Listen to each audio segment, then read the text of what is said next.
there was a Okay. zillion protein bars and protein-based products. And the original idea was brain food because there were already so many people doing body-focused products, weight loss, digestion, muscle building, and there was like zero companies doing brain-focused products. Can we make this a brain and whole body-focused product line? Yeah. And the answer is yes.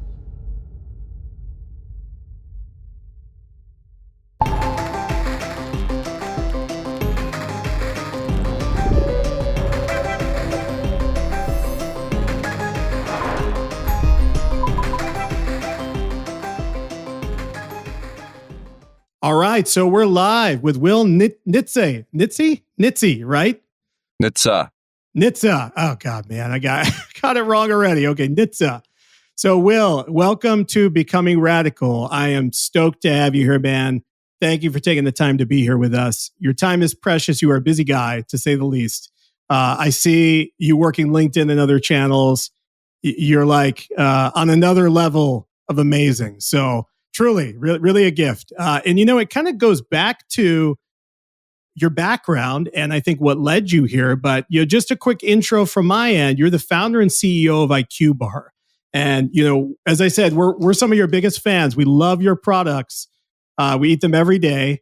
And for everybody listening, you can get them in a lot of places. I know Will share more about that. But your background, super impressive, man. This is one of the reasons we wanted to have you on the show. You're a Harvard graduate. You have a background in psychology and neuroscience. And I think that's what's so fascinating here is your unconventional path to becoming radical, getting into this space. Would love to hear more about you. Did this all begin with a Kickstarter campaign? Do we have that right? Yeah. I mean, it all began with, I would say, me not knowing what I wanted to do with my life out of college. And I worked for a software company, and that was my first job. And I sold and marketed software to oil and gas companies predominantly. And it was just a job. And I didn't want to do finance, didn't want to do consulting. And it was I just took it by default. And I learned that I didn't really like software either. And I didn't really like oil and gas. Yeah.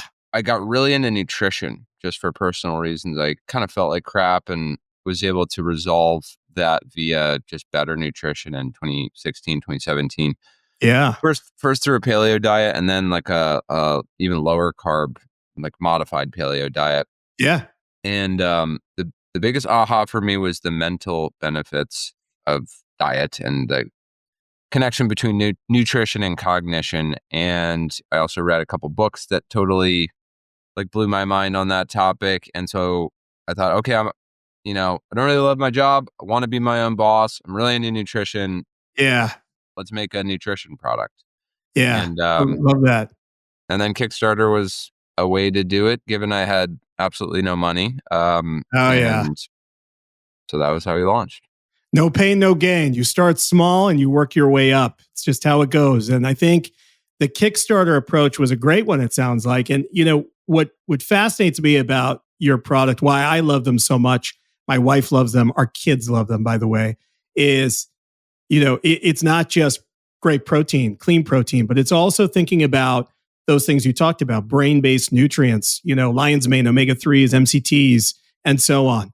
What made you decide to put a focus on that part, the brain side of this, in addition to the protein side? Just talking about the product lineup and the intersection to that side. Yeah, I mean, protein there wasn't always this like zeitgeist around protein that there is now. I think that's been a nice tailwind for us, but rewind to 2018 when we started, and it was still big, but there was a zillion protein bars and protein-based products.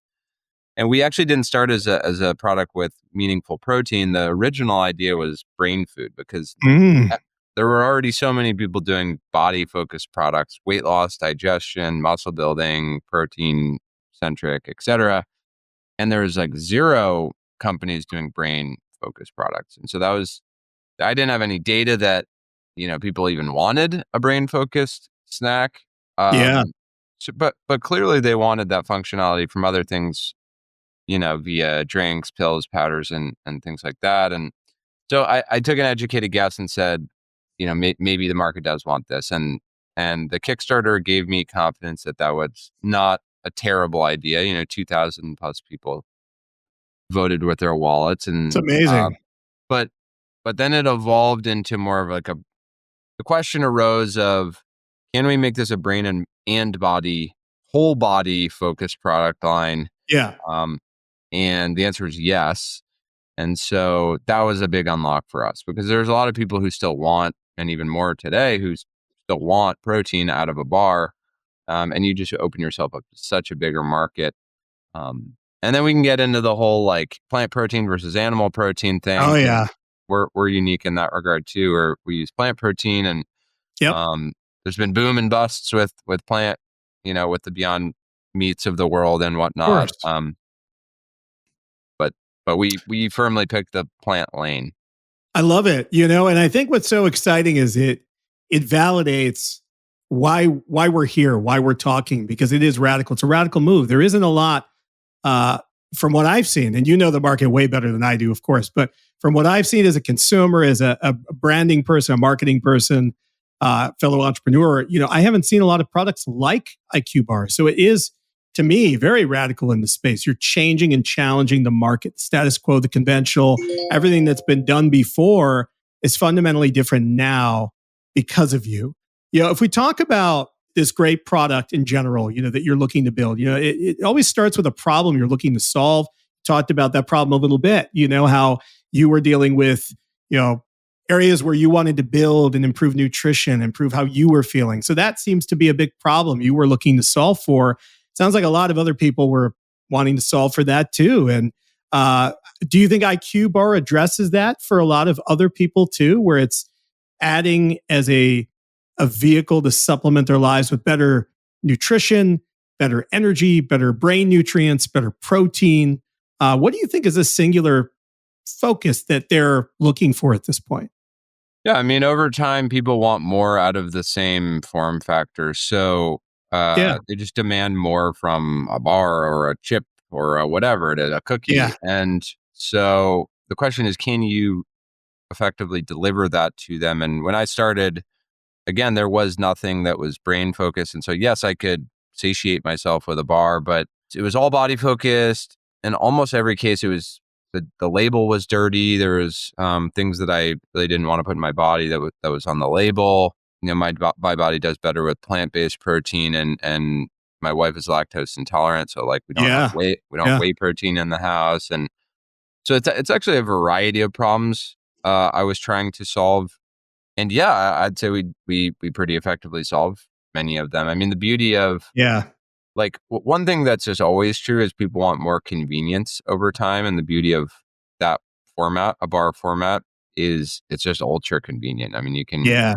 be walking out the door on your way to work and grab one, or be on a subway, or be on a bus, or be at your desk, or it works everywhere, and it's ultra convenient. And so Exactly. Yep.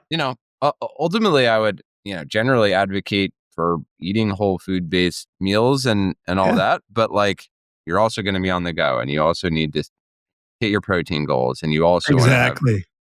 solve 10 other problems. And so we help you do that. Amazing, man. The process of going from Kickstarter to retail shelves, direct to consumer e-commerce, it's not always a straight path. We all know it can be a struggle, right? What did that look like, for you? What were those key milestones that you saw? Was there a big win here, to get to where you are now? And we'll talk a little bit about that in a minute, but to get there, that journey, what did that look like? How much can you share with us about that experience and the pain or the gain or the joy or the struggle and what made this really hit home and resonate where it is today in market? Yeah, I mean, we took a trajectory that I guess we maybe sort of lucked into, but I would say was mostly strategic. And I would do it the same way if were to do this again, which is start online, because you can just spin up listings and you can just start selling stuff and getting feedback, and people will tell you what they think, for better or worse. And so you can just iterate and iterate and iterate. And I would say in the first couple, years, it's just all about iteration, and there's no faster feedback loop mechanism to benefit from that than e-commerce. You can also scale quite quickly, and there's no like gatekeeper, there's no category manager or buyer.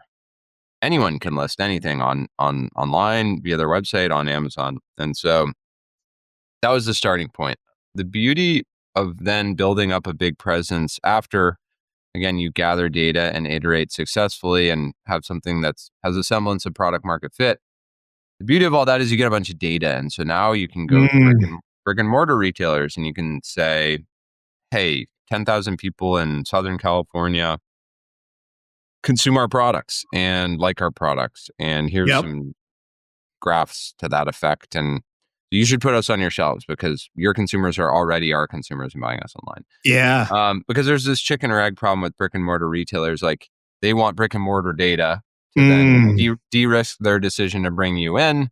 But how do you get the first one to get that brick and mortar data? And so e-com solves that. And so we just started getting, chains on board, Wegmans, Sprouts, grocery chains like that. And then at some point, these like really big retailers reach out to us. Like actually the category manager at Walmart reached out to us. The LA Costco region category manager reached out to us. And so you get this nice flywheel effect where you get inbound interest from brick and mortar.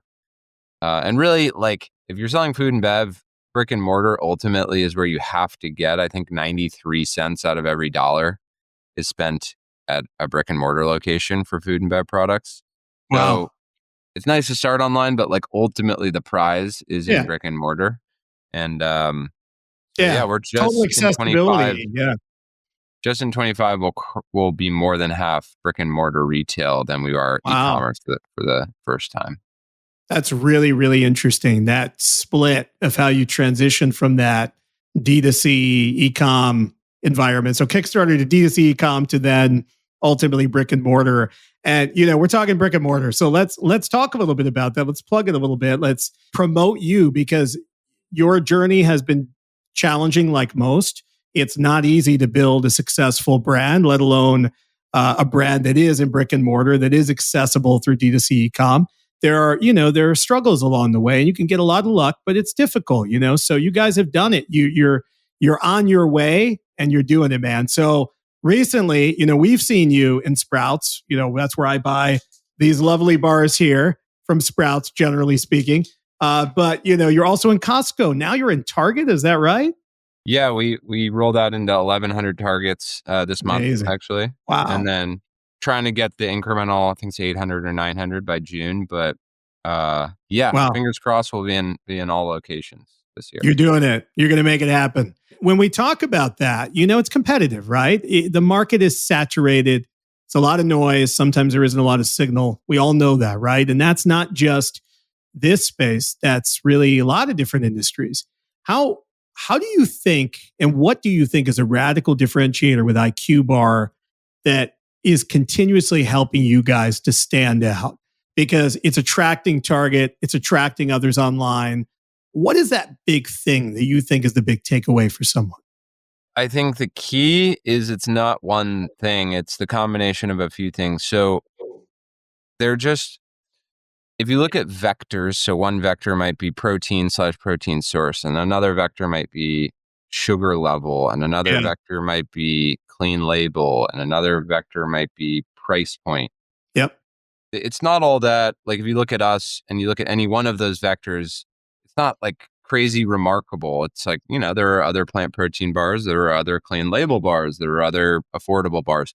There's really no other bar that hits all of those things. Yeah. So it's actually the combination of vectors that really is the center of our differentiation. Interesting. And something as simple as like price.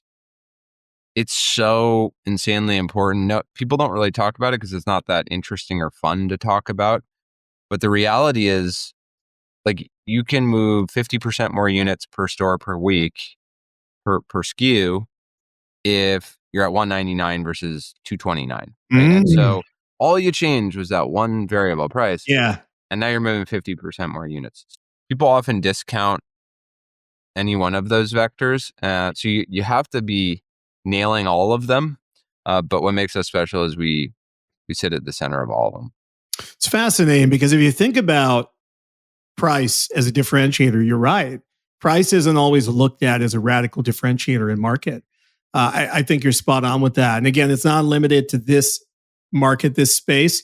Even if you go into B2B or the AI space or enterprise space, it's the same, right? So it's not really looked at as that as being the primary radical differentiator. But you're right; it's the sum of all parts. I think you guys have nailed that.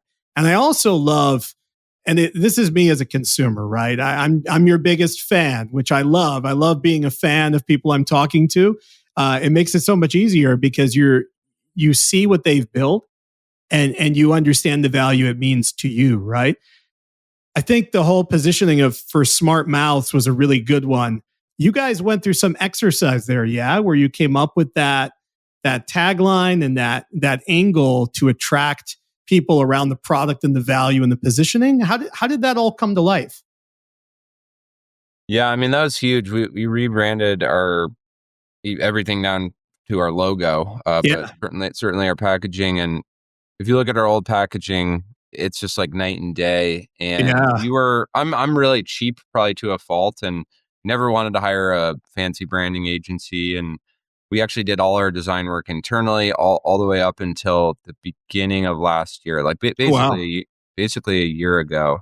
And a year and a half ago, we finally decided, okay, let's hire a branding agency. Let's like actually take this really seriously. The impact will be huge for brick and yeah, mortar. totally. It was actually a really challenging process. Mm, We're way more hands-on than I think most clients are, and frankly, probably annoying because we push back on everything. It was like a dogfight, even working with a branding agency to get there. mm, But and ultimately, we kind of had to bring in another agency to finish the job, and it sure. got kind of messy. Oh yeah, It was not clean. But one thing we were thinking through was like, how do we have just this killer family friendly tagline? yeah. And that like adds context to the trademark, the logo, and like almost like softens it because IQ bar can be Mm, IQ is kind of like this like rigid thing, and it's like how do we like soften and almost genericize in a good way? yeah. And so we did it. And so I had this thought of like, oh, I have a decent LinkedIn presence. Why don't I do a post and create a competition? Like $1,000 goes to Mm, someone who can come up with a awesome tagline, which was I yeah. didn't know that it would work, but I was like, this might work. Why not try it? And it was awesome. I think we got, I don't know, 400 Wow. different submissions, and we still to this day like go through the lists and use certain verbiage for ads we do, and because there were like, Mm, I don't know, probably 50 like really good lines. yeah. But yeah, ultimately, what was so challenging is it has to work across bars, hydration, and coffee. So it can't Mm, be like eat smart or whatever because you're not eating hydration. So yeah, for yeah. smart mouths is so Mm, beautiful because it is. the double entendre, you're a smart mouth, you're a smart aleck. Like we try to keep our brand personality to be like that, but then also it applies to multiple form factors. Like it's kind of nice in many ways. I feel like it's witty and wonderful at the same time. I think you guys have done a phenomenal job of, just like you said, the extendability of the brand, and what it can do and the power of that as you get in and lean into other markets and product lineups. And I love brand, I live brand. We do a lot in that space on the other side of my life around branding and digital branding. But I think you guys have nailed it. And you're right. It's not easy working with an agency, from the agency side, but also from the business side, the operator, the entrepreneurial side. And I think you have to build that trust. You have to build that trust over time. You have to share that vision. That's a tough thing to do. You really need the right growth partner to enable that. And, I've worn both hats many times, both in building tech companies, consumer tech companies, other retail focused brands, luxury brands that I personally have built, but also on the agency side for the last 14 years. And when you think about that intersection, it's so different because you're the visionary and you have the product. But then on the opposite side, you're trying to follow best practices and be radical and be different. So it's that bridge, and you're right. And it's not a straight line sometimes. So kudos to you guys for nailing it. And it brings me back to a point that you mentioned earlier about great customer feedback, because that propels this forward, right? If we think about our customers, our users, in this case, people enjoying IQ Bar. How has that played a huge role in the formation of brand and the formation of product? Have you guys been able to layer in feedback to build upon your product lineup, to think about what they want and what they crave for smart mouths? How has that helped you guys in your journey? Yeah, I mean, we definitely listen to feedback. If we hear, I mean, we have a very basic rubric for feedback. If, Yeah. 20 plus people say the same thing, it Yeah. has merit. And then the next question is not necessarily, oh, let's go make that change they all wanted, because Yeah. the thing about, like, especially food and bev, is when you change one thing, there are all these like domino and downstream impacts. And so the Yeah. question becomes, can I appease all these people and piss off no new people? Because, Hold the line, Yeah. some people could say, well, I want it sweeter or more sugar like sweetness. Well, cool. I Mm. could put then sucralose into the product, and I just made that person happy. But then I pissed Yeah. off all these other people who said, no, why do you do that? I liked it Man. because it was clean label. And so it's always like, and not or. How do we appease these people and still keep these people?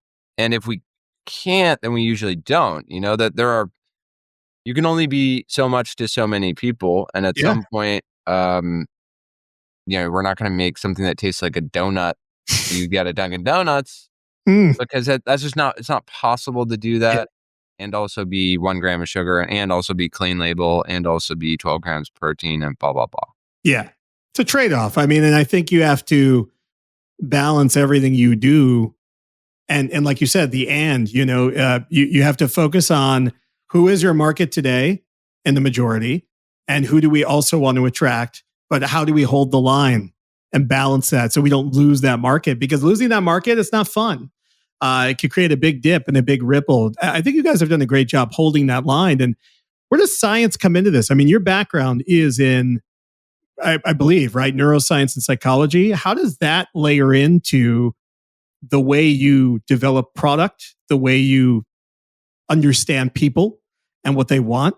Does it help you? Did it help you? Is it helping you to navigate these waters of building this food and bev business? Yeah, I mean, this is a good learning, because there's two ways to look at, like, Yeah. just how science relates to our products. I mean, there's the actual making of the product and what's in the product, and there's quite a Yep. bit of food science that I've had to get up the curve on over the years, and it's really, really tricky. I mean, you're making something that combining all of these things in a very specific order. You're mixing them in at very specific intervals. You're letting it sit and be exposed to air for a very specific amount of time. You're storing Yeah. it in specific ways. So there's like that whole world, and that's like critical. You just have to nail that. And part of it's just doing your homework, and then part of it's trial and error and responding to data. Yeah. The second piece is, like, how does science factor into how you talk about the product to the market? And I think we started in a more esoteric, arcane way of brain food. I mean, literally, we had brain food as a tagline when I first started, Mm. and would have like X number of milligrams of omega-3s and things like Oh, that. wow. And what I learned is you actually have to genericize to really get mass market and be able to sell at Sprouts, but also Costco, but also Yeah. Walmart, but also Amazon. You want to keep leveling up. You want to still mean something and pick a lane, but you don't want to be intimidating to the consumer. And so if you really hammer brain nutrients, it's like, whoa, I just wanted a protein bar. Yeah. Um, and we still want to win that person who says that. So we Mm. want to win that person and the person who wants to nerd out on Yeah. flavonoids, let's say.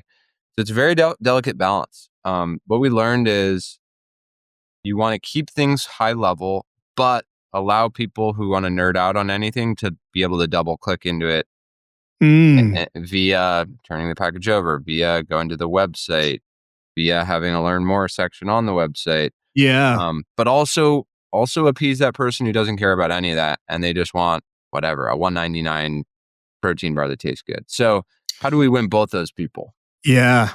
It's a delicate dance, I mean, it's always, I think, trying to understand what your mission and vision is for your product, right? Who your audience is today, what your audience will be, and how do you really groove with that so that it gets you to where you want to go, but also serves the primary, which is they and them, your market, your customers, So yeah, it is. It is that delicate dance. I think you guys, again, if you nailed it, because you've created an opportunity for somebody who really wants to nerd out and find out more about these specific ingredients, about the science, who, if they're following keto or paleo, or like you said, some modified paleo or GAPS diet or whatever it looks like, right? They're able to fit that in at different places in their journey, or if they just want great protein and it looks good and it tastes good, awesome. So you guys have done an awesome job of that. When we think about functional foods in this space, it's growing, it's rapid, right? I mean, and it's not limited to foods. Of course, you think nutraceuticals, there's lots of stuff out there, but today we're talking foods. How are you staying ahead in terms of innovation? What is your secret sauce to innovation and success? Like, what do you do? You guys have a little laboratory at IQ Bar, like a little space you go into? Is it more like you step outside? I think you're on the East Coast, right? Maybe Oceanside, you step out, you go surfing, you hit the yacht. What are you doing to come up with this innovation to help Will and the team and IQ Bar, to keep going? Definitely not doing anything on a yacht. Yeah. Although if someone wants to loan me their yacht, and I'll do some R&D on a yacht. But gonna happen, no. Man, after the show. Yeah. First of all, I do everything product wise. So I'm in the spreadsheets looking at the formulations, tweaking things by hundredths of, sometimes thousandths of a percent. But I've learned how to augment myself via third parties, formulation partners over the years. And, for years and years and years, I was making it in our kitchen, literally. Wow. I mean, we were doing over $10 million in sales, and I was still making stuff in my kitchen. You're kidding. It's crazy. No, yeah. So, but now we have multiple third parties who are able to churn out samples, and I can mess around with formulations, get it to them. They could churn out a sample, overnight it to me. I can try it. I can share it with people, etc. So, wow. But still, I'm at the center of it, which is, I guess, I don't know how unique it is. I mean, I know a lot of people will totally offboard that to, let's say, their manufacturer, and the manufacturer has an R&D wing, and the manufacturer says, the client goes to them and says, I want a bar, and then it needs to have 12 grams protein and 5 grams or less sugar, and blah, blah, blah. And then they'll churn it out and they'll say, here it is. And then they'll say yes or no. And that's what you try to build your company off of. For me, that was always crazy. I was like, no, I need to really intimately understand every component, why the component's there, how is it helping us, what does it cost?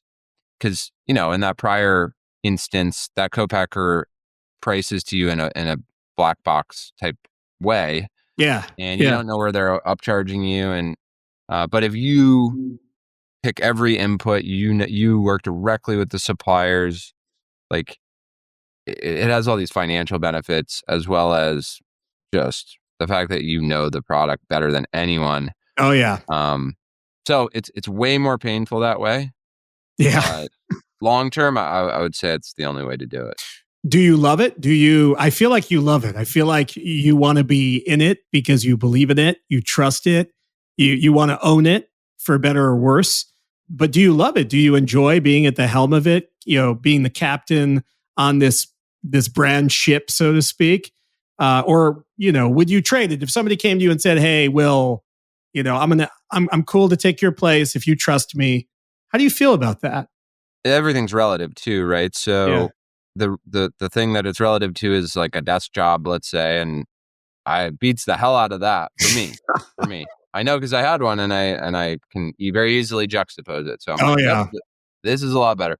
I mean, it's actually harder, and there's more work, and there's more heartache, and absolutely, it's more exasperating. So it's actually worse in all those ways, but it's so much. Being your own boss is just so awesome, and creating products, like literal physical products you can touch and hand to someone and ship to someone, and for me, it's like I have to work in the physical realm, and making products, designing products, I love. So everything product related is just Cool. a lot of fun for me. Very hard, very challenging, exasperating, but a lot of fun. I would say there's other aspects of business that aren't fun, like Of course. especially when you're losing money, Mm, um, and that's you not have fun, man. runway, and Yeah, you're like, nobody oh, likes I gotta raise money, and I don't like fundraising is an example. Like I don't find that to be fun. I think that. some founders say they do, and I'm like, really? What? That's crazy to me. Like it's always been very hard removing myself from running the business to go fundraise. But so Yeah. we're Yeah. we're luckily on the other side of that, and we're profitable and all that. But no, I don't think I'm ready to hand the reins over yet. It didn't seem like it. And I like that because I think if more people, entrepreneurs, leaders, builders, makers, dreamers, all the doers, everybody, right? If they had that intimate bond with their product, their brand, like you will, like the Steve Jobs is of the world, like the Richard Bransons, and so on and so forth, right? And we could go down the long list because there's the ones that are becoming radical and they're the ones that have already become radical. But if we go down that list, it's extensive, but it's also very short. So it's extensive in the sense that we know those people. But what about the people that we don't know? Have they passed the baton? I think the challenge is when you can't drive and own the part that powers the engine of purpose and mission and vision and product, there's a dilution effect. And that's what I found. For me, I've been the same way. I've always loved to be in the part that I feel could fuel the growth of something. And when you have that fire and you have that conviction, it shows because it becomes resonant. People love it. They want it. They want more of it. So I think that's what you've done. You've created something that radically has been under the radar, but has radicalized the space that you're in, and now is becoming very much on the radar, very much so, and has the potential to be so much bigger still. So it's just incredible, And again, that's why we wanted to have you here to talk about that. And how long has it been from Kickstarter to now? What's that period of time that we're talking about? Well, it was January 2018. So, Wow. yeah. So, yeah, 7 years plus now. And yeah, I mean, it's been every year. If you were a fast growth company, which is sort of the definition of a startup, Yeah. every year is radically different. And you're under the radar until you aren't. And I mean, I would argue we're still under the radar, but now that we're Yeah. Costco national and rolling out into all these Targets and Walmarts, it's Yeah. actually a really fun moment, 7 years in, to where we're finally getting people just like text me and like, hey, I saw you here and I saw you Yeah. there and I saw you online, or you're on Thrive Market, or my cousin buys you at Costco, and you have enough like triangulation points Mm. where I think we've like hit this tipping point. We have this big partnership we're about to announce with a famous chef. That's going to Oh, lead to all this nice. PR, and so we're at a really fun inflection point. But again, we're still so small. We're just Yeah. scratching the surface, right? Like if you look at household penetration, which is kind of like the metric, it's Yeah. like 3% maybe, so it's like, you got to think of things in that broader scope. Like we're so much in the early innings at this point. So there's a lot of work to do. It's early and you're growing and you're building and you're becoming. And I think, it's the best time. It's the journey, and what's ahead is unknown, but what you can see as a pattern is the building and the making and the creating. And I think if you guys continue on this trajectory, which I believe you will, only more amazing things ahead, which gets exciting. I'm assuming, but I don't want to assume because never a good thing. But I would imagine you guys are going to continue diversifying some product lineup, thinking about some other things you're going to introduce. Has there been one part of the makeup of product lineup that you've seen to be more successful, that attracted more people, more consumers? Is it more of the bars that we see here, or is it XYZ? What does that look like in terms of that diversification for you guys? Yeah, we diversified in, I would say, a bit of a contrarian way. I mean, most Yeah. people will look at a bar company and say, okay, I'll roll out bites, or I'll roll out peanut butter cups, or I'll roll out granola or whatever. And Yeah. ideally, my same co-packer can also make that, or at least it's like adjacent to it. And I never wanted to do that. Well, first of all, like you have to decide if you want to platformize at all. If you're AG1 Athletic Greens, it's one Yeah. SKU, and they rode that one SKU to whatever, over $1 Yeah, billion they did. valuation. Yeah, they did. So that is one path, and that's great for them. I think for us, we looked at bars and we thought, okay, could we expand, but not do it in that way that most people do it, but do it in a totally non-cannibalizing way. So no one's consuming this instead of that. They're consuming Yeah. this in addition to that. And even better is if it's synergistic. Like consuming that makes you want to consume that even more. And maybe even in the same morning, you would consume multiple products. And by the way, it has to be coherent across our brand value propositions: clean label, low sugar, functional, relevant to brain and body performance. And then it also has to check all these boxes around unit economics. Like it has to be ship friendly, e-com friendly, lightweight, 12 plus months shelf life. So there's a super high barrier to entry in terms of us looking at another category. But hydration stick packs, like powdered hydration was one of them. Coffee was another one. So we rolled out IQ Mix on the hydration side and IQ Joe on the coffee side. Nice. And but we were very intentional about circumscribing the go-to-market for them, meaning we kept them online. Like with bars, they are super omni-channel, and with those, the thought was, okay, we're going to purposefully divert focus a bit by adding these lines, but only to a small extent, because we're going to keep them online. We know how to use a playbook online that we can apply to them. Yeah. We're not going to like muddy the waters in brick and mortar. And that was the right move, or has been the right move. Ultimately, we want everything to be everywhere, long term, but we're a very small team, 8 people. So that's amazing, man. Eight people. Number 8. 1, 2, 3, 4, 5, 6, 7, 8. Right? Yeah. Amazing. It's just your mind's exploding right now. It's crazy.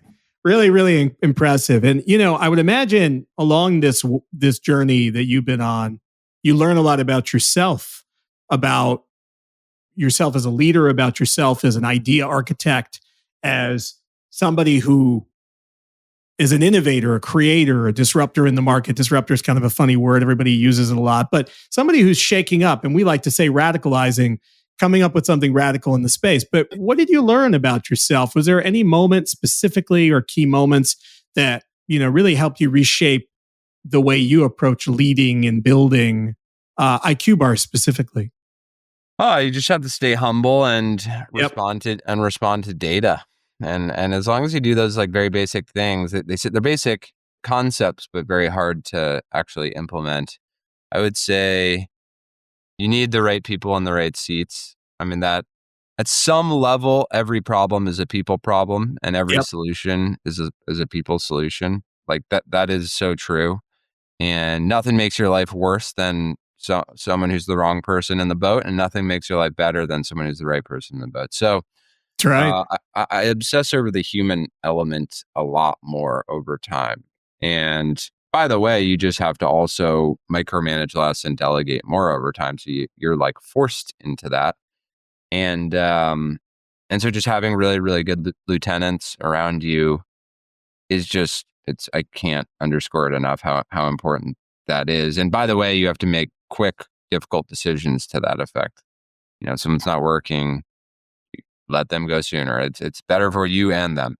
And if someone is working, like, how do you keep them in that seat? That's a giant one. I would say the other thing that I've learned to appreciate more and more is again, very basic, but hard in practice, which is just obsessing over product. I've found a lot of people will get products to a good enough place. And I think this is like maybe comes out of the whole like idea of drop shipping, and just like find a product and then get really good at ads and meta ads and get it to the right influencers, and then you can scale that way and sort of like gloss over product. And it's like, no, you actually should have spent all of that energy just making that product 15% better, or user experience, which is product is a part of, but also shipping Yeah. and also returns and blah, blah, blah. And I've just like appreciated product more, like obsess harder over it. And if that means have fewer better products than a bigger catalog that are 80% good, then do that. But like that's all there is. You live and die by your product. And then again, this is why I look at it and do it myself. Like Yeah. it's not, you're going to outsource something. Don't outsource that, because that is your lifeblood. Yeah. So people and product, I would say, are my things that I learn to appreciate more and more. That's cool, man. I agree. What products, what brands, food and bev, consumer, could be anything. What do you love? What do you use? What gets you excited? What do you idolize? What do you look to and you're like, wow, I love what they've designed and built, and it, you don't have to drop specific names, but are there things out there that you gravitate towards, that you aspirationally see as they've done a good job, and maybe they're the same size and maybe they're not as IQ bar, but this is what we're chasing. Matthew McConaughey talks about chasing greatness. He's chasing the 10-year version of him, even though he's never going to get there. He knows that, right? But what are you chasing? How does that sync with async with the evolution of IQ bar, and does that power and empower your decisions as you guys build? Yeah, I would say the people who I really appreciate are just doing simple few things really, really, really well at Yeah. really big scale. So like, I mean, competitors of ours, like Element on the Mm. hydration powder side, I Yeah. just think they're really great operators, and they keep it really simple, and they only play in very few channels, and they scale those channels to be really big. Yep. And they have really great unit economics, and they're profitable way earlier. And so that's one I look at. Dude Wipes is a kind of a funny Mm. one, but another Yeah. one Yeah. I know Sean, and I'm Nice. also friends with the team at Good Wipes. So I'm friends with like multiple butt wipe companies, but both of them just super well run and Yeah. do one simple thing Mm. really, really well at scale. And I just appreciate simplicity at scale, with the caveat that they've nailed their unit economics and have created, because it's so hard to build a profitable CPG startup in 2025. It's just so hard. I know, because I've done it, and Yeah. I know what it took to get there, and it's very, very, very hard. And part of Yeah. it is like you just can't get there until you get to a certain scale. Yeah. We're talking like 30 million units a year. Like that, not like, well, now I need 30 million people putting a bar in their mouth. Like that's a lot of Man, people. That's it's a a lot lot of of people. people. Yeah. So, the bar is just very, very high to get profitable. And so anyone who can get profitable in Yeah. consumer goods has my respect. Yeah. Amazing. Yeah. I agree. Couldn't have said it better. When you think about what's next for IQ Bar, you talked about you're launching something with a chef. You've got Target lined up. What does that look like? So we talked about products, partnerships, strategic shifts, things you're working on. We've honed in on a few. Anything else that is on your radar to propel you guys forward that you're excited about, you're charged up about? You wake up, you're like, yeah, that's happening, and we're going to do this, and this is going to be game changing. Or maybe it will be an incremental shift that takes us to this next level. Yeah, I mean the chef partnership is going to be massive. The Cool. world will soon know who that chef is, but that's going to be super cool. We've never done a big partnership Amazing. like that, and we co-developed a couple products with him, and we've never co-developed anything with someone. So Mm. very cool process. Learned a lot. There were some stumbles throughout it, but like all good, and we excellent learning experience, and it'll turn out to be phenomenal. I'm very confident. So I'd say that's Yeah. definitely the most exciting thing for 2025. Cool. I mean, rolling out nationally at Costco Oh, is a yeah. wild journey. I mean, just the sheer number of trucks of product you're shipping, it's like we don't make it easy for ourselves operationally speaking. I mean, it's just violent growth. There's no other way to Yeah. put it, and so just keeping the wheels on is its own exciting journey. But no, from like a consumer facing standpoint, I think the chef collaborations will stand out this year. That's so cool. Yeah, I love it. I'm excited to see it. How do you stay grounded through all this? You know, it's busy, it's fast, it's moving. You know, we all know what that's like. Where we're building it, you can't stop. But how do you stay grounded through all of it? Is there something you do daily, weekly, monthly? What gets you that grounding effect so you could take a minute, pull back, and then charge forward? What does that look like for you? Ideally, sleep. Yeah, Certainly exercise, and I sauna daily, and I'm like a big sauna person now, and that's like a nice. nice reset for me. I'm married, happily married, and I think having a and my wife works in the business too, so that we could do a whole podcast on that dynamic. But long Amazing. story short, that's been great, and having a just like happy home life, I think is so key. I'm always impressed with people who have kids and Mm, or are like single and going out on dates and that kind of stuff. Because I'm like, I couldn't do either of those things yeah. and do what I'm doing. Like my current setup is like the Mm, only setup that would work for me for IQ Bar and where we're at in the journey. It's just because yeah. either of those other things aren't conducive. So I would say happy home life is keeps me grounded. And then just like good friends and connections both in the industry and out. Yeah. Um, and getting your mind off of work is just you got to do it. Like I Yeah. when I was younger in my late 20s, I really didn't get my mind off of work, and I really truly was thinking about the company all day every day. And you Yeah. finally learn to detach here and there, and you just have to make it sustainable. Yeah, totally. No, I think you hit it. And with kids, you're right. I have a 10-year-old and a 6-year-old. It's tough, man. The balance aspect gets more challenging as you proceed. And that's where the scheduling, the micro scheduling, the team, as you said, the lieutenants, the trust factor with your team.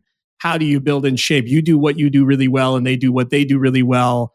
And you own something, and then they own something. So you're right. That plays such a huge role.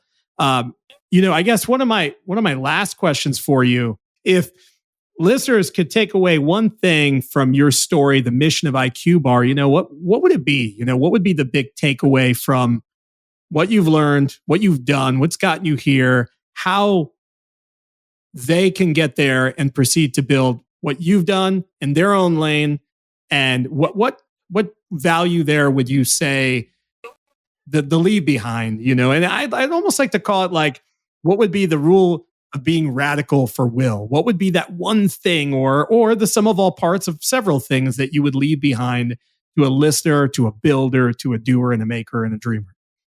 I would say, first of all, know what you're getting yourself into. Yep. There is some useful naivete that you need, but you also should know what you're getting yourself into. And there's no way to fully understand that, but talk to people who are 3, 4, 5 years ahead and get them to, like, in a granular way, describe how it impacted their life, because it is not for everyone, and it's gonna Yeah. be really disruptive, and there's gonna be really dark times, Yeah. and so just like make sure your house is in order. You can afford to live a very low cost life for years Yeah. at a time. It's Like, huge. just check all those boxes, because it's going to be really not great if you don't. And then you Yeah. start and you're like, oh, I thought this was a 2-year job and it's a Mm. 10-year job. Well, that's a pretty big difference. Have that runway. Yeah, Yeah. So, exactly. so, so just like, make sure you're prepared for all of the ramifications of doing this. All of that said, you can do it. Anyone can Yeah. do it. I mean, I had zero background in consumer goods, zero background in food science, zero background in entrepreneurship at large. Be humble. Like, don't ever think you know everything. Like, we look like morons every year. Why? Because the next step we've never done before. That's right. Always a novice. Every year we're a novice Yep. because we want to grow aggressively every year. So, I love that. like, maintain novice status at all Yep. times. Yep. You have to have that. I agree. That humble quality, that humility, that persistence to, never stop pushing and recognizing that there's someone else that can add more value every step of the way. And if you listen and you learn, you consume, and then you take the right action, the right strategies, and you're going to have all the roadblocks imaginable. We all do, right? We're builders, we're innovators, we're coming up with ideas and solutions, products.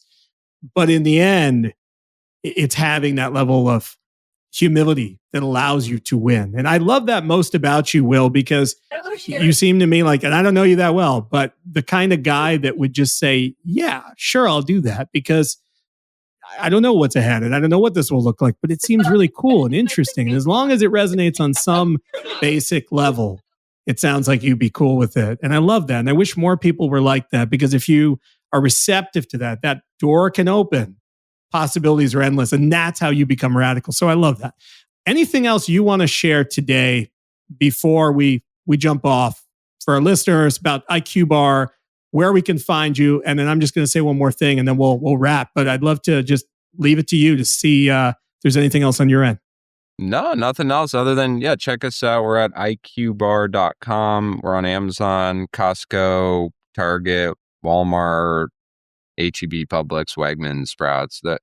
We have a store locator if you want to try us there. At IQ Bar is our handle. And if you want to tune into my daily harebrained thoughts, I put them out on LinkedIn. It's Will Nitze. And that's it. Thank you. Well, Will Nitze and IQ Bar has an amazing gift for us here at Becoming Radical. Again, these beautiful bars that are witty and witty and wonderful with First Smart Mouths. You see them here. You can get a lot of these. It's a code, Radical25. Again, Radical25 will get you 25% off at iqbar.com. So it'll be in the show notes for everybody too. Will, it has been beyond a pleasure to have you here. We are stoked about your journey in becoming radical. We're following you. We're consuming these amazing products, as I showed everybody, and excited for what's in store for you to follow. I think there's amazing things yet to come, and we'll be here as your supporters. So thank you for being here. And I'm just going to be watching from the sidelines, cheering you on, man. Thank you for having me. It was a blast. All right, man. Take it easy.